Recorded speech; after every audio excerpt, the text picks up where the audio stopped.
आज हम socialism, capitalism और इन दोनों के बीच में सेंट्रलिज्म, ये क्या है? क्या हमें इनमें से किसी रास्ते को अपनाना चाहिए या फिर अपनाना चाहिए तो कौन सा इज़्म हमें अपनाना चाहिए? और इस सब में हमारी भारतीय संस्कृति का एक महत्वपूर्ण योगदान कैसे है? कैसे ये सब कुछ सबसे अलग है? इसमें कैसे एक अलग दृष्टिकोण है? तो जैसा कि आप जानते हैं कि सोशलिज्म मतलब सब बराबर, चाहे कोई कितनी ही मेहनत करता है, चाहे कोई बिल्कुल भी मेहनत नहीं करता है, सबका संसाधनों पर बराबर का हक है। मान लीजिए एक फैक्ट्री में, एक कंपनी में 100 एम्प्लॉई हैं, तो उस कंपनी पर अधिकार 100 के 100 एम्प्लॉई का बराबर होगा। कहने का मतलब ये है कि उस कंपनी का कोई भी अकेला व्यक्ति मालिक नहीं हो सकता, चाहे उसमें कोई मैनेजिंग लेवल पर हो, चाहे एक वर्कर हो, क्योंकि ये समानता की बात करता है। इसलिए सबको ये बहुत ही अपीलिंग, बहुत अच्छा लगता है। इसलिए आप देखते हैं समाजवादी पार्टी, है ना, सबको समाजवादी बनना है। तो ये एक तरह की विचारधारा है। दूसरी है कैपिटलिज्म, जो कमा सकता है, जो अर्न कर सकता है, अपना टाइम, मनी जो भी इन्वेस्ट करके, रिस्क लेकर जो कुछ क्रिएट कर सकता है, लोगों की प्रॉब्लम सॉल्व कर सकता है, उसे पैसे कमाने का अधिकार होना ही चाहिए, उसको उसका प्रॉफिट जाना ही चाहिए। तो ये कैपिटलिज्म है। तो एक तरफ सब बराबर और एक तरफ असमानता, लेकिन टैलेंट के हिसाब से उसको रिवॉर्ड देने की बात होती है कैपिटलिज्म में। तो ये दो विचारधाराएं आपने सुनी। और एक होती है सेंटर। सेंटर का मतलब यही है कि दोनों में मिक्स, हम कैपिटलिज्म, जहाँ ज़रूरत पड़े हम कैपिटलिज्म को फॉलो करते हैं, और जहाँ ज़रूरत पड़े तो थोड़ा उसमें सोशल वैल्यूज़ को भी, समानता को भी उसमें मिक्स कर दिया जाता है। सरकारों से, राजनेताओं से, इस सिस्टम से कोई कंट्री नहीं बनता है। कंट्री बनता है कि उस देश के उस सीमा के अंदर लोगों की विचार कैसे हैं, लोगों की समझ कैसी है, उस चीज़ से कोई देश या कंट्री बनता है। उसी आधार पर वो देश फंक्शन करता है। तो साइकी क्या है, लोगों की मनोवैज्ञानिक दशा क्या है, कितने समझदार हैं वो, तो उसके हिसाब से कोई कंट्री अपनी दिशा तय करता है। और हम चाहें कि सब सोशलिस्ट हो जाएं, सब समान बराबर हो जाएं, या फिर सब कैपिटलिस्ट की विचारधारा पर चल पड़े, तो ये तो संभव नहीं है। इसका एक एग्जाम्पल मैं देता हूँ और इसी से समझ में आएगा कि भारत क्यों यूनिक है, भारत की संस्कृति का इसमें इतना बड़ा महत्वपूर्ण रोल क्यों है। जैसे आपने सुना होगा, अपने इतिहास की किताबों में पढ़ा होगा कि पहले कोई राजा थे जिनके समय में बहुत सारा व्यापार होता था, लेकिन ये भी सुना होगा कि वही जो कमाने वाले लोग हैं वो बहुत ज़्यादा दानी थे, वो बहुत ज़्यादा दान करते थे। अपनी अर्निंग का इतने परसेंट कहीं कुएं खुदवाने में, कहीं तालाब बनवाने में, कहीं धर्मशालाएं बनवाने में, ताकि लोग आएं और वहाँ रुक सकें, आराम से रह सकें। कहीं पैदल चल रहे हैं, लंबे लंबे रास्तों पर उन्हें पैदल चलना पड़ता था। पहले इतने यातायात के साधन नहीं थे, परिवहन नहीं था, ट्रांसपोर्टेशन नहीं था, तो लोगों को पैदल या गाड़ी से जाना पड़ता था। तो लोग बीच में रुकते थे, वहाँ पानी की व्यवस्था हो, वहाँ लोग रुक सकें, उनके खाने पीने की व्यवस्था हो, वो भी फ्री। लेकिन धर्मशाला का मतलब ये था कि दान से वो चलती थी, वो कुएं दान से खुदते थे, उस पर कोई चार्ज नहीं लगता था।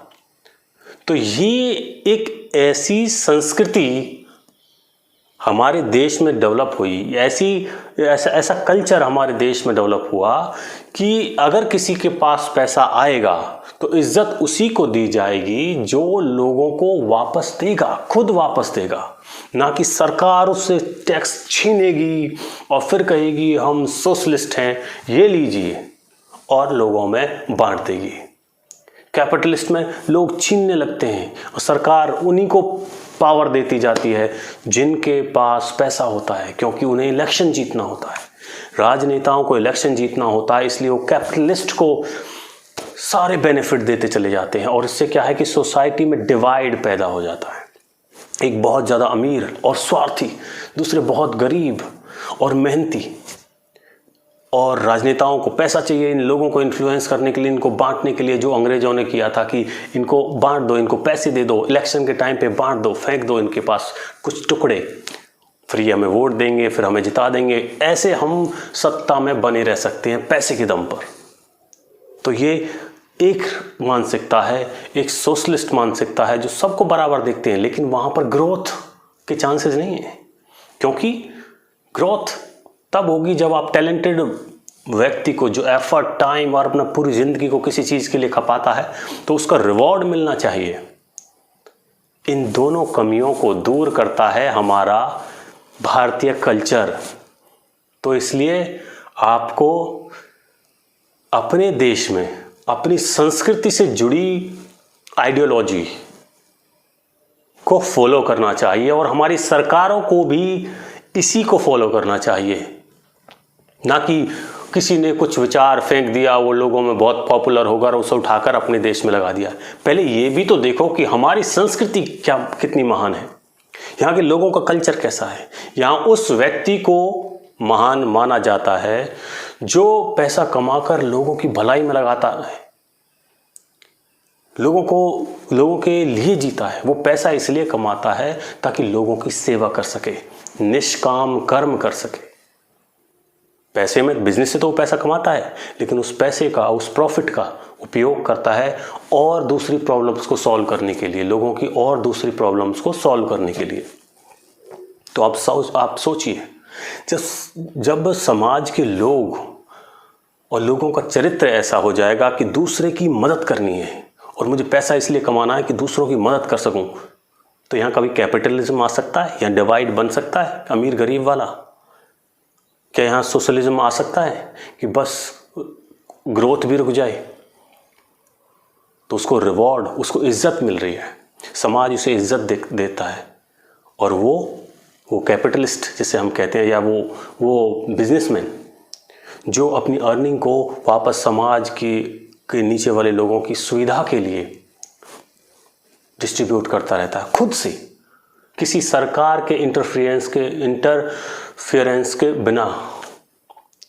किसी सरकार का हस्तक्षेप नहीं चाहिए।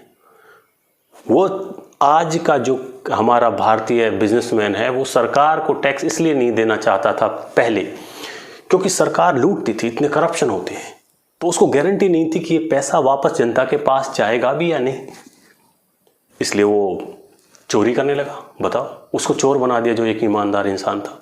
वो सीधा देना पसंद करता है। तो भारत में टैक्स नहीं देगा व्यक्ति, दान दे देगा। अगर सरकारें ईमानदार हो तो वो टैक्स से ज़्यादा, जितना टैक्स लगाती है उससे ज़्यादा भी दे सकता है। अगर व्यक्ति को भरोसा हो कि जो उसके नेता हैं, जो शीर्ष पे बैठे हैं, जो प्राइम मिनिस्टर हैं, जो होम मिनिस्टर हैं, जो मंत्रिमंडल है, वो ईमानदार हैं, वो उनका चरित्र खराब नहीं है, वो करप्ट नहीं है। जब ये विश्वास होता है तभी लोग डोनेट करते हैं। आपने कोविड-19 में देखा कि हमारे भारत के उद्योगपतियों ने खूब सारा पैसा दिया क्योंकि उन्हें विश्वास था कि ये व्यक्ति हमारे पैसे का सदुपयोग करेगा, ये काम आएगा हमारे देश के लिए ही। क्या आप ये उम्मीद कर सकते थे पहले की सरकारों से? कितना करप्शन। मैडम की सरकार, एक विदेशी महिला की सरकार, जो अपनी पुरानी घिसी पिटी कौन सी आइडियोलॉजी ही नहीं है उसकी, उसको हमारे ऊपर थोपना चाहती है। वो चाहती है कि इन लोगों को इतना तोड़ दूं ताकि मैं यहाँ राज करती रहूं। और समाज में हर व्यक्ति समझदार नहीं होता। गरीब आदमियों की कुछ मजबूरी होती है, उनको पैसा चाहिए होता है, उनको अपने बच्चों को पढ़ाना होता है, वो स्ट्रगल कर रहे हैं। अगर उन्हें कोई पैसा देता है तो कुछ लोगों का तो ईमान डगमगा ही जाता है क्योंकि उनकी मजबूरी है। वो क्या करें, उनके सामने कोई रास्ता नहीं है। उस मजबूरी का फ़ायदा ये करप्ट लोग उठा जाते हैं। तो इसलिए बहुत ज़रूरी है कि आपका नेता कैसा हो, आपके शीर्ष पर बैठा व्यक्ति कैसा हो, आपका प्रधानमंत्री कैसा हो। और एक योगी से बेहतर नेता कैसे कौन हो सकता है? कृष्ण भगवान ने गीता में कहा, योगस्थ कुरु कर्माणि संगम त्यक्त्वा धनंजय सिद्ध असिद्ध्यो समो भूत्वा समत्वम योग उच्यते। योगी बनकर काम करो, कुछ मिले, कुछ अच्छा हो जाए या बुरा हो जाए, या तुम सक्सेसफुल हो या ना हो, फिर भी सम रहो। फायदा हो जाए या ना हो, काम बन जाए या ना बने, फिर भी आप सम रहो और उस काम को निष्काम भाव से करते रहो, जैसे मोदी और योगी कर रहे हैं।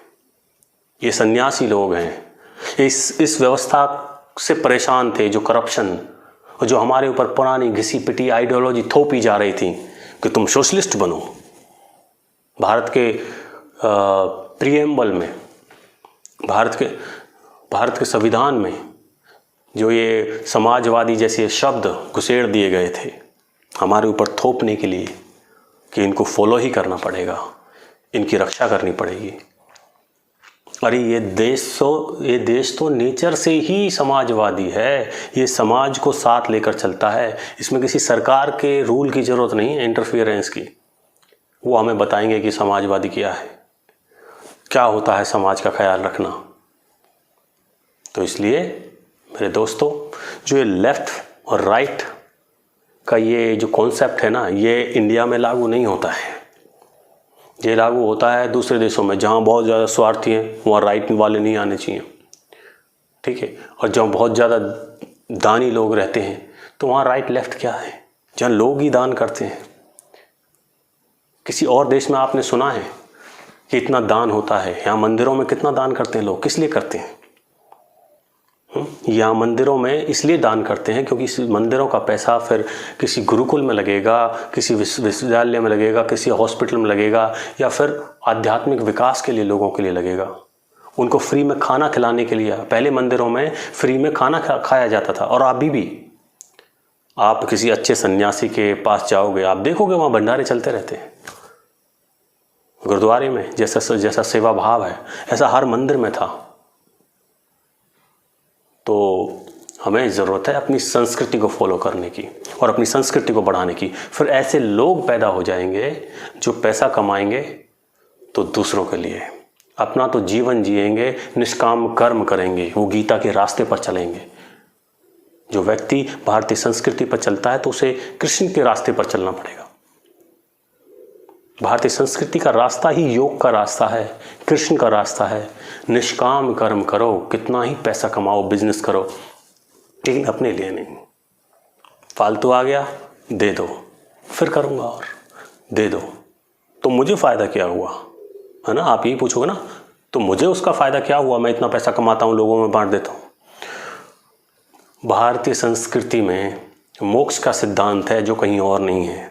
मुक्ति उसी को मिलेगी जिसकी कोई इच्छा नहीं होगी, और फिर भी वो अपने कर्तव्यों को करता जाएगा, जो किसी चीज़ से बना नहीं होगा, इच्छाओं से बना नहीं होगा।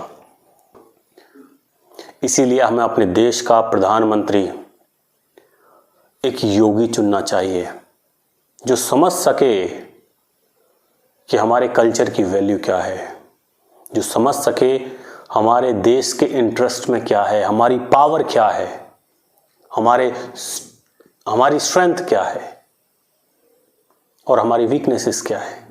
अपनी वीकनेस को दूर करके अपनी स्ट्रेंथ पर काम करें। इसलिए हमें अपने देश का नेतृत्व एक योगी के हाथ में ही देना चाहिए, चाहे उत्तर प्रदेश में हो, चाहे भारत का प्रधानमंत्री हो। ऐसे जैसे मनोहर पारिकर, इनसे अच्छे योगी के एग्जाम्पल कहाँ मिलेंगे। तो अपने भगवान की बात सुनो, कृष्ण भगवान की बात सुनो, वो तुम्हें बता रहे हैं तुम्हें कैसे डिसीजन लेना है। अब आपका नंबर है। अपने देश, अपनी संस्कृति को महान बनाने के लिए अपनी संस्कृति को अपने जीवन में उतारिए और उसी के हिसाब से आप डिसीजन लीजिए। जय हिंद, जय भारत, नमस्ते।